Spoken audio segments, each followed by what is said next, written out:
هستم رئیس شرکت صنایع دستی بیروچی مایل. تقریبا 3 سال است که ما کار زیورآلات شروع کردیم. از زیورآلاتی که ما جور میکنیم یعنی تهیه میکنیم از سنگ‌های قیمتی از معادن خود افغانستان است. سنگ‌های مختلف داریم، لاجورد است، عقیق است، پریدود است، دیگه گارنت است. کارمندای ما در کل یک 3 نفر از طبقه اوناس است، از خانم است و 3 نفران از طبقه ذکور. واقعیتش بازارها ضعیف است چون که مردم با چالش‌های اقتصادی مواجه هستند. من خودم لیسانس 15 زبان ادبیات دیپارتمنت انگلیسی هستم، دو لیسانس دارم و یک لیسانس هم در بخش اداره و مدیریت. چون با چالش‌های اقتصادی که مواجه هستم و نمیشه کسی که همیشه کار میکنه و تحصیل داشته باشه و شخصی که فعال باشه نمیتونه که به اصطلاح شکست قبول کنه، بیکاری را قبول کنه.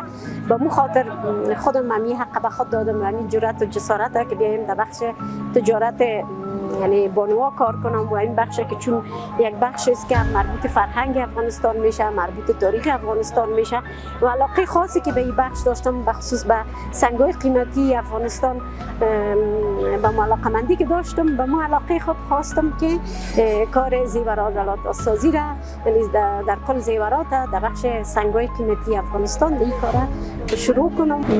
بسیار خوب پیش بینی میکنیم به خاطر که همین مدت را که ما کار خود آغاز کردیم از کار خود راضی هستیم. خداوند به هر بنده خود استعدادهای خاص داده، هر بندهش استعداد منحصر به فرد خودش داره، باید شکست قبول نکنن و یک کار یک استعدادش دارن ادامه بدن.